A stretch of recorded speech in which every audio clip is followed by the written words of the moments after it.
जय श्री कृष्ण। आप सभी को पुरुषोत्तम मास के तृतीय दिवस तीसरे दिन की ढेरों शुभकामनाएं।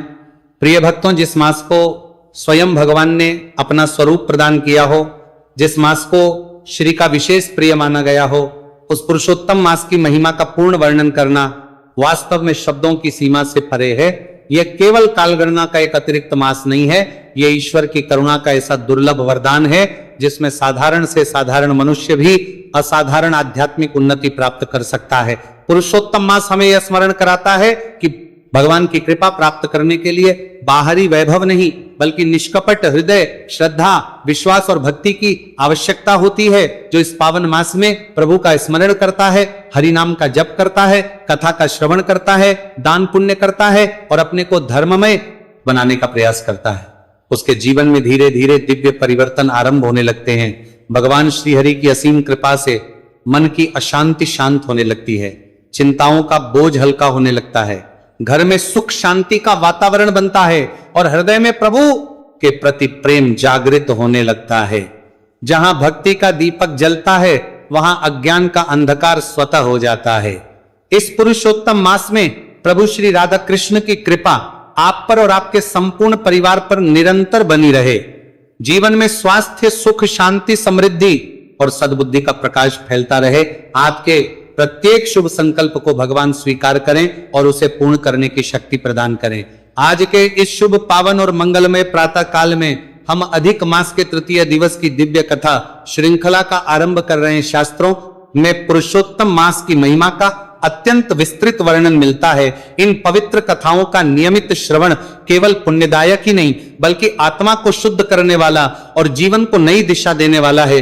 अतः इस दिव्य मास में जो भी शुभ संकल्प हृदय में उदित हो, चाहे वह नाम जप नियम हो, प्रतिदिन कथा श्रवण का संकल्प हो, व्रत, उपवास, दान, संयम, सत्संग या किसी दोष के त्याग का निश्चय हो, उसे भगवान श्री हरि को साक्षी मानकर श्रद्धा पूर्वक धारण करना चाहिए।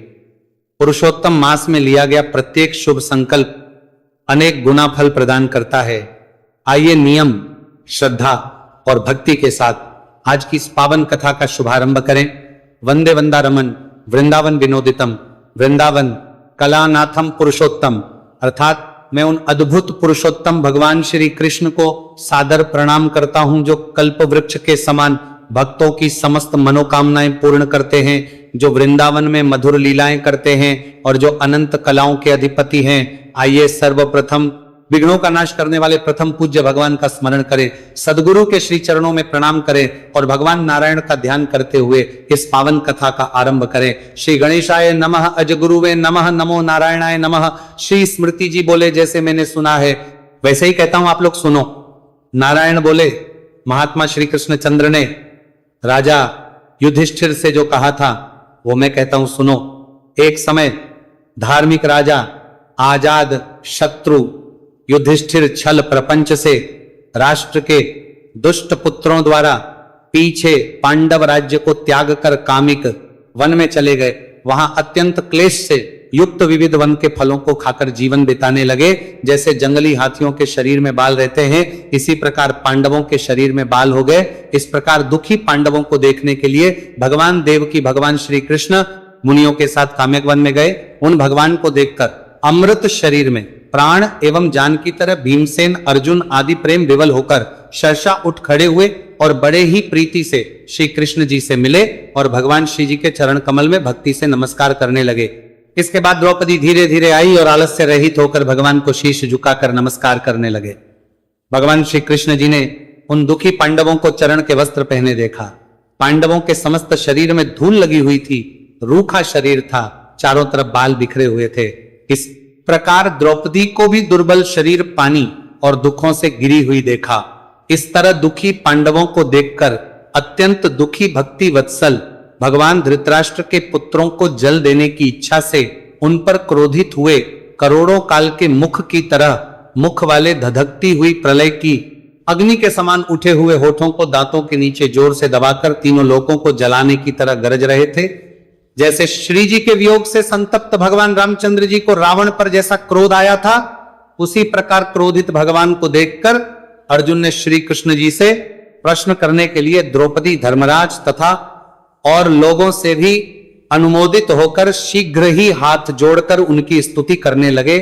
अर्जुन बोले, हे कृष्ण, हे जगन्नाथ, हे जगत के नाथ, हे नाथ, मैं जगत के बाहर नहीं हूं, आप ही जगत के करने वाले हैं।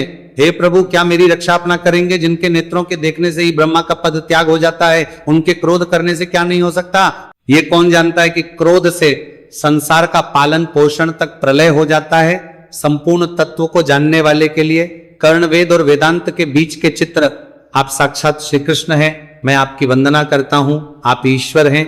इस चराचरात्मक संसार को आपने उत्पन्न किया। दूसरों की वीरता को मर्दन करने वाले अर्जुन ने से इस प्रकार निवेदन कर प्रणाम किया। इसके बाद श्रुति जी ने कहा, अर्जुन की ये बातें सुनकर भगवान श्री कृष्ण जी ने अपने क्रोध को शांत किया और स्वयं भी चंद्रमा की तरह शांत हो गए। इस प्रकार भगवान को शांत देखकर पांडव भय से मुक्त होकर प्रेम से प्रश्नमुख एवं प्रेम विवल हुए। सभी ने भगवान को प्रणाम किया और जंगली कंदमूल से उनकी पूजा की। फिर श्री नारायण भगवान बोले, तब शरण में जान योग्य भक्तों के ऊपर कृपा करने वाले श्री कृष्ण को प्रश्न जान विशेष प्रेम से भरे हुए नम्र अर्जुन ने उन्हें बारंबार नमस्कार पूर्वक वचन बोले। भगवान श्री कृष्ण जी बोले, हे राजन, हे महाभारत, हे विभव, अब मेरे वचन सुनो। आपने ये प्रश्न अपूर्व किया है, आपको उत्तर देने में मुझे उत्साह हो रहा है। ये प्रश्न का उत्तर गुप्त से गुप्त है, शियों को भी विदित नहीं है। फिर भी हे अर्जुन, मित्र होने के नाते अथवा तुम हमारे भक्त हो, किस कारण से हम कहते हैं वह अति आग्रह से सुनो।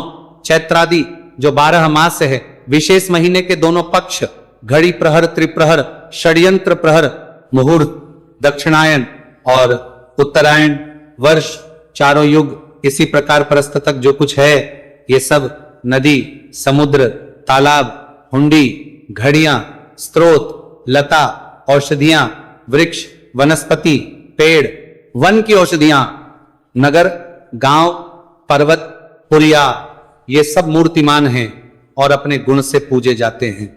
इसमें ऐसा कोई अपूर्व व्यक्ति नहीं रहता जो अपने अधिकार में पूजे जाने वाले ये सभी फल को देने वाले हैं। अपने अपने ढंग से ये सब भाग्यवान हैं। हे पांडुनंदन, एक समय अधिक मांस उत्पन्न हुआ, उसे उत्पन्न हुए अशुभ निंदित मास को सब लोग बोले यह मलमास है, सूर्य की संक्रांति से रहित है, अतः पूजने योग्य नहीं है। यह मलमास मल रूप होने से चुनने योग्य भी नहीं है और ना शुभ कार्यों में अग्रणी है। इस प्रकार के वचनों को लोगों के मुख से सुनकर यह मलमास निरुद्योग, प्रभावित दुख से गिरा हुआ, चिंता से ग्रस्त, मलिन मुख होकर हृदय से मरने जैसा हो गया। वह नारकुंड भवन में जहां मैं रहता था वहां पहुंचा और मेरे पास आकर मुझे परम पुरुषोत्तम को इसने देखा। उस समय अमूल्य रत्नों से स्वर्ण के सिंहासन पर बैठे मुझको देखकर यह भूमि पर साष्टांग दंडवत कर हाथ जोड़कर नेत्रों में बारंबार आंसुओं की धारा बहाता हुआ धैर्य धारण कर गदगद वाणी से बोला। इतना कहकर श्रुति जी बोले, इतनी कथा कहकर भगवान नारायण जी चुप हो गए।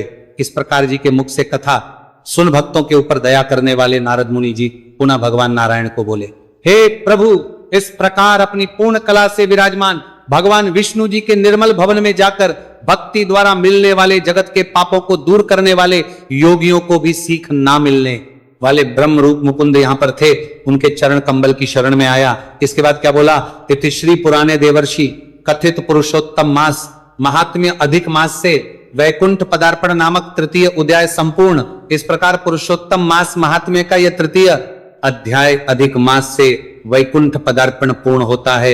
यह केवल एक कथा का समापन नहीं बल्कि उस सनातन सत्य का उद्घोष है कि जब मनुष्य श्रद्धा, विश्वास और निष्कपट भक्ति के साथ भगवान के में समर्पित हो जाता है तब उसके लिए इस संसार से परम धाम तक का मार्ग स्वतः प्रशस्त हो जाता है। पुरुषोत्तम मास कोई साधारण कालखंड नहीं है, यह स्वयं भगवान श्री हरि का प्रियतम मास है। यह वह पवित्र अवसर है जब प्रभु अपनी असीम करुणा के द्वार सभी के लिए खोल देते हैं। जो इस दुर्लभ मास में भगवान का स्मरण करता है, हरिनाम का जप करता, पुरुषोत्तम मास की कथा का श्रद्धा पूर्वक श्रवण करता है, दान, व्रत, उपवास, सेवा और सत्संग का आश्रय लेता है, उसके जीवन के अंधकार धीरे धीरे दूर होने लगते हैं और अंतःकरण में भक्ति का सूर्य उदित हो जाता है। शास्त्रों ने कहा है कि वर्ष के अन्य महीनों में जो फल दीर्घकालीन तपस्या से प्राप्त होता है वही फल पुरुषोत्तम मास में अल्प साधना से भी प्राप्त हो सकता है। क्योंकि इस मास का प्रत्येक दिवस भगवान की विशेष कृपा से उत्प्रोत माना गया है। इन दिनों में किया गया एक मंत्र जप, एक दीपदान, एक तुलसी दल अर्पण, एक श्लोक का पाठ, एक क्षण का स्मरण भी अनंत गुना फल प्रदान करता है। जब मनुष्य नियमित रूप से पुरुषोत्तम मास महात्म्य का श्रवण करता है, तब कथा के शब्द केवल कानों तक सीमित नहीं रहती, वह हृदय में उतरकर संस्कार बन जाते हैं। मन की चंचलता शांत होने लगती है, वासनाएं क्षीण होती है, क्रोध पर आता है, वाणी में मधुरता आती है, व्यवहार में विनम्रता आती है। जीवन के संघर्षों के बीच भी भीतर एक अदृश्य शांति का अनुभव होने लगता है। यही भगवान की कृपा का प्रथम संकेत है। जहां पुरुषोत्तम मास की कथा होती है, वहां वातावरण पवित्र हो जाता है, घर में मंगलमय स्पंदन उत्पन्न होते हैं, कलह का स्थान सौहार्द ले लेता है, चिंता का विश्वास ले लेता है, निराशा का स्थान आशा ले लेती है, और धीरे धीरे ऐसा अनुभव होने लगता है मानो भगवान स्वयं उस ग्रह में विराजमान हो। भगवान और माता की कृपा से जीवन में सुख समृद्धि का प्रवाह होता है। श्री और श्री की अनुकंपा से हृदय प्रेम, करुणा और भक्ति से भर उठता है। भगवान के नाम का स्मरण मनुष्य को बाहरी परिस्थितियों से ऊपर उठाकर बल प्रदान करता है। पुरुषोत्तम मास का वास्तविक संदेश यही है कि मनुष्य अपने जीवन को ईश्वरमय बना ले। केवल पूजा पाठ ही नहीं, बल्कि सत्य बोलना, धर्म का पालन करना, माता पिता का सम्मान करना, गौ सेवा करना, पीड़ितों की सहायता करना, भूखे को अन्न देना, प्यासे को जल देना और अपने कर्तव्यों का निष्ठापूर्वक पालन करना भी प्रभु की आराधना है।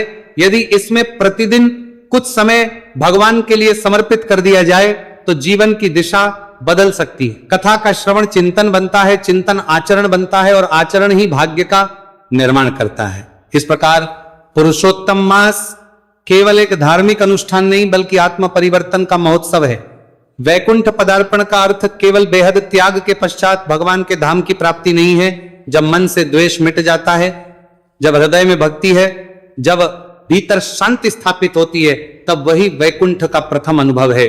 और जब जीवन पूर्ण समर्पण में ढल जाता है, तब प्रभु स्वयं साधक का हाथ पकड़कर उसे अपने दिव्य धाम की ओर ले जाते हैं। सनातन धर्म की महानता इसी में है कि वह मनुष्य को भय नहीं आशा देता है, निराशा नहीं प्रकाश देता है, बंधन नहीं मुक्ति देता है।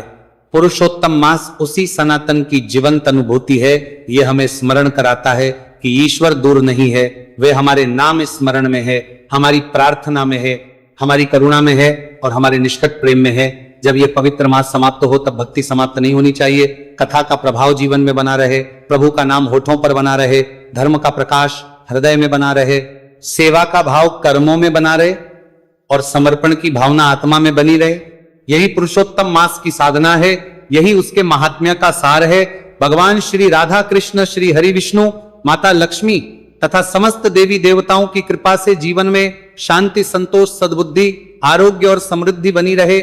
मन प्रभु के चरणों में स्थिर रहे, भक्ति का दीपक कभी ना बुझे और अंततः वही परम मंगलमय क्षण आए जब आत्मा प्रभु के श्री चरणों में शाश्वत विश्राम प्राप्त करे। इसी मंगल भाव, इसी प्रार्थना और आत्म समर्पण के साथ पुरुषोत्तम मास महात्म्य का अधिक मास से वैकुंठ पदार्पण नामक तृतीय अध्याय यही पूर्ण होता है। भगवान सब पर कृपा करें। हरे कृष्णा।